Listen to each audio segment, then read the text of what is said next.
Assalamualaikum warahmatullahi wabarakatuh.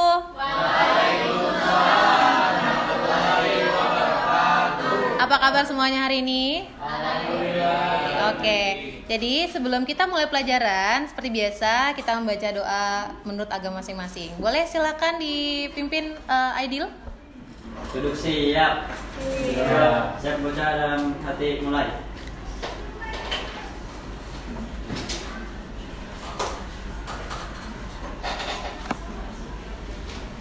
Selesai beri salam. Assalamualaikum warahmatullahi wabarakatuh. Waalaikumsalam warahmatullahi wabarakatuh. Oke, jadi untuk hari ini kita akan belajar tentang coding dan kecerdasan artifisial. Pasti menurut kalian udah nggak asing kan? Coding, apalagi AI itu yang sering banget kalian gunakan sehari-hari gitu. Oke, kita langsung saja. Jadi tujuan pembelajaran kali ini yang pertama adalah berpikir komputasional atau logis, sistematis, dan kritis.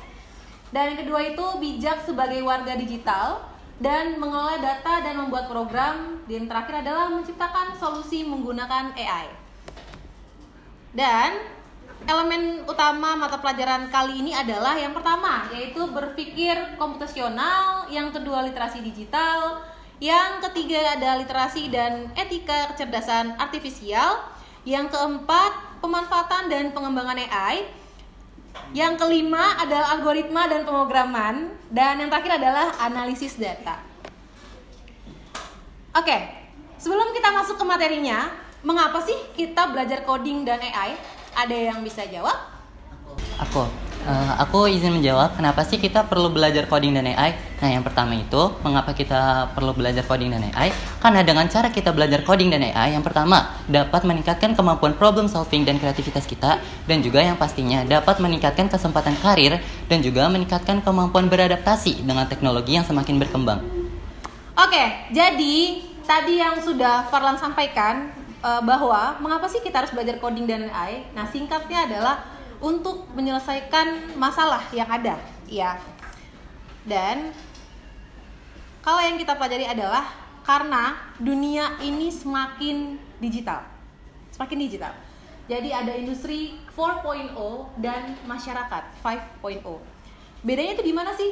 Singkatnya, industri 4.0 membuat dunia kita jadi pintar. Dan sedangkan masyarakat 5.0 itu membuat teknologi jadi lebih manusiawi.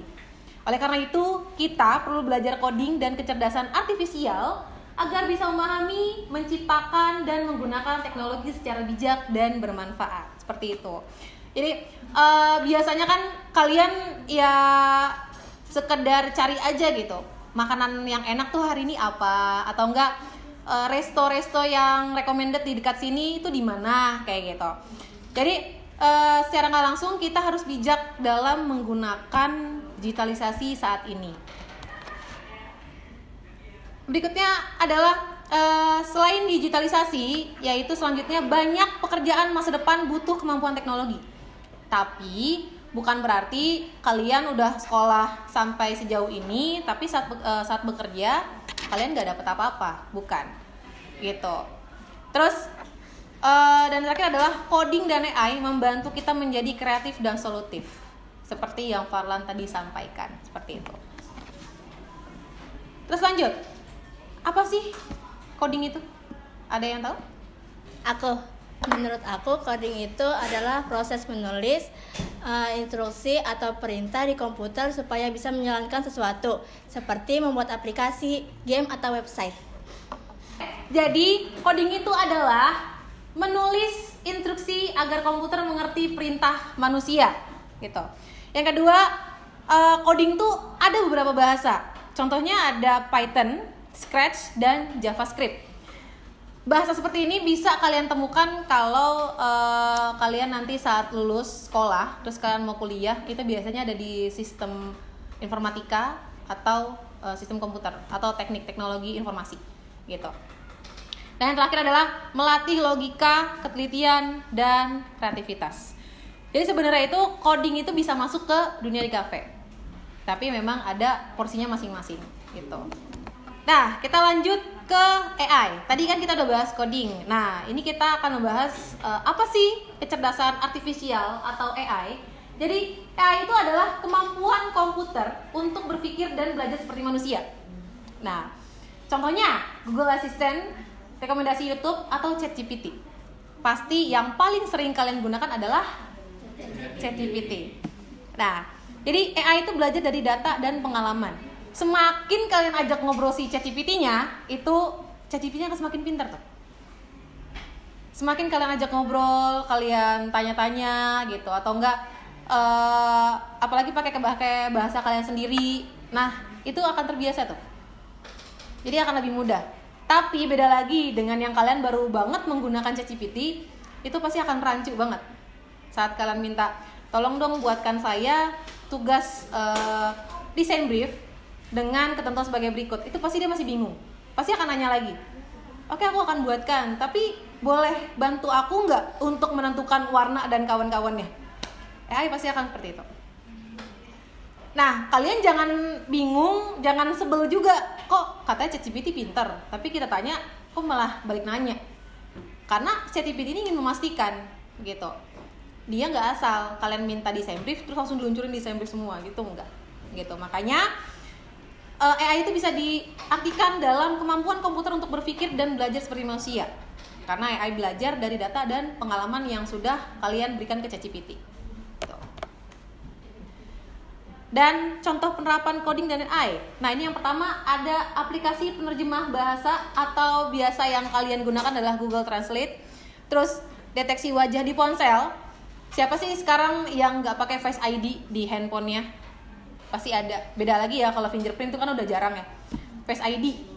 Siapa sih yang nggak pakai Face ID? Kecuali memang handphonenya itu keluaran tahun di 2015 atau 2017 kayak gitu. Itu kan Face ID hanya di handphone tertentu. Kalau tahun 2025, siapa di sini yang nggak pakai Face ID? Pasti pakai semua. Ya. Terus yang selanjutnya adalah robot pembersih rumah. Tahu kan yang bentuknya bulat, yang dia tuh keliling-keliling gitu. Nah, itu juga pakai AI, coding, diprogram dulu, gitu.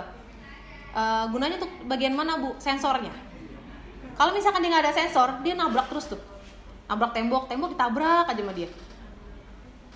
Karena yang diprogram itu si pembersih rumahnya ini hanya khusus untuk mendeteksi kotoran aja, bukan mendeteksi barang-barang yang contohnya seperti kertas, tisu, terus juga barang-barang kecil kalian, kunci dan lain-lain. Dia hanya mendeteksi debunya aja di bawah, mengganti sapu. Yang terakhir adalah mobil tanpa pengemudi. Ini sekarang banyak banget di viral. Ada Tesla, ada Porsche dan lain-lain. Oke, kita lanjut ke etika dalam menggunakan AI. Jadi kalian menggunakan AI ini juga ada etikanya, nggak asal pakai. Yang penting tugas gue selesai. Yang penting masalah yang gue udah ceritain itu udah tertuang situ, enggak.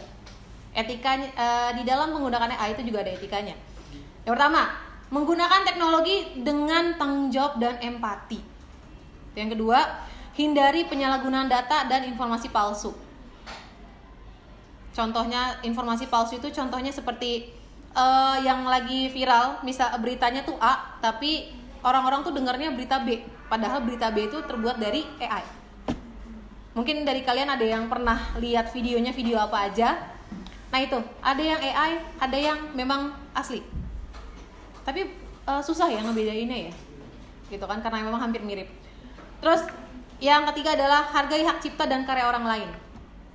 Kalian mau ngedesain produk, tapi pengen produknya tuh sama seperti merek A, tapi kalian malas banget nih ngedesain. Ya udah, kalian pakai ChatGPT, tolong dong, saya mau produk saya mirip seperti gambar A, tapi dirubah sedikit, gitu. Itu nggak boleh. Dan yang terakhir adalah AI memang membantu manusia, tapi AI tidak menggantikannya, gitu. Nah, yang terakhir adalah AI itu bukan masa depan, tetapi AI itu adalah masa kini, seperti itu. Oke, sampai sini ada yang mau bertanya? Saya Bu. kan apa ya? Kalau AI bisa bantuin kerjaan manusia dalam kesehariannya, ntar manusia masih bisa dibutuhin lagi nggak sih kalau ke depannya? Oke, Fatan tadi tanya, kalau misalkan AI itu bisa melakukan semuanya, apakah nanti ke depannya manusia akan tergantikan? Jawabannya adalah tidak. Kenapa? Karena oke, AI bisa melakukan semuanya, tapi AI tidak punya hati. AI nggak punya perasaan. Teknologi-teknologi sekarang itu dia tidak punya etika, tidak punya adab, ya kan? Dia cuma manggut aja, bahasa orang sini ya, ceritanya manggut aja, manggut, iya gitu. Tolong dong buatkan ini, oke akan aku buatkan, gitu. Aku lagi sedih nih, gitu. Pasti akan ditanya lagi. Oh kamu lagi sedih karena apa, gitu. Coba kamu bisa menghilangkan rasa sedih kamu dengan hal berikut. Nah, kenapa saya bilang AI tidak punya perasaan? Ya karena gitu, kita curhat nih, curhat. Ya udah, hasilnya lagi-lagi dia akan meminta kita untuk memilih, gitu. Terus adab dan etika. Kalau misalkan kita nggak salam duluan sama AI-nya, AI nggak akan salam ke kita. Kalian buka ChatGPT, terus kalian langsung to the point. Tolong buatkan saya draft apa gitu. Dia pasti akan langsung to the point. Beda lagi kalau misalkan kita, hai ChatGPT, halo gitu, akan dijawab lagi, selamat pagi, sesuai dengan nama akun kamu. Selamat pagi Aidil, ada yang bisa aku bantu? Nah, itu mesti kita yang tektokan dulu, baru si AI-nya ini bisa ngomong. Tuh, makanya lagi-lagi manusia tetap akan dibutuhkan, tetapi kita juga harus berusaha untuk terus belajar dan setara dengan AI. Oke? Ya, Fatan. Untuk kedepannya manusia masih berguna ke depannya. Tapi mungkin kita akan sejalan dengan teknologi. Beda lagi dengan kamu yang teknologinya sudah di depan, tapi kamunya nggak mau berbarengan dengan si teknologinya ini. Kamu akan di belakang. Nah, biasanya orang yang terbelakang ini, yang tidak mengikuti teknologi, itu akan merasa manusia udah nggak dibutuhin lagi di dunia ini. Kalau misalkan kalian ikut teknologi, kalian mengikuti perkembangan zaman, kalian nggak akan ada kepikiran manusia itu tidak akan digunakan lagi. Gitu. Oke, mungkin ada yang mau ditanya lagi? Tadi aku lihat di beberapa slide di depan menjelaskan beberapa pekerjaan menggunakan teknologi. Bagaimana sih penggunaan AI di dalam berbagai bidang pekerjaan? Sebagai contoh, penggunaan AI di bidang kesehatan dan keuangan. Itu bagaimana? Ya, terima kasih Farlan. Jadi Farlan bertanya kalau misalkan di bidang kesehatan ya, di bidang kesehatan dan di keuangan. Kalau sepengetahuan saya, kalau misalkan di bidang keuangan itu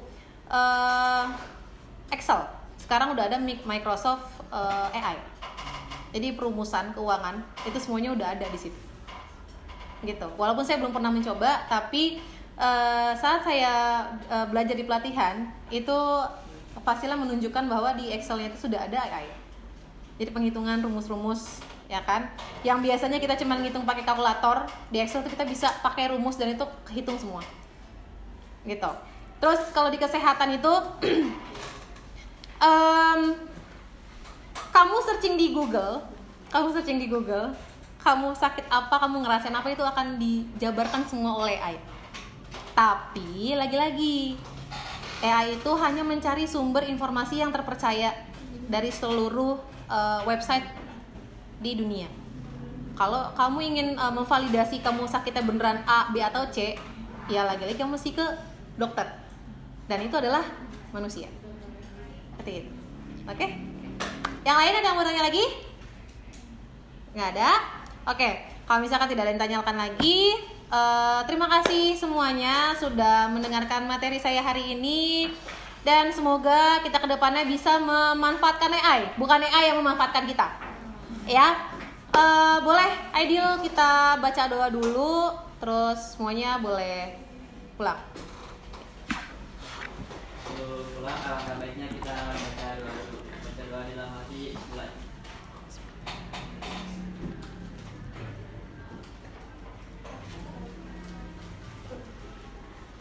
Selesai. Siap memberi salam.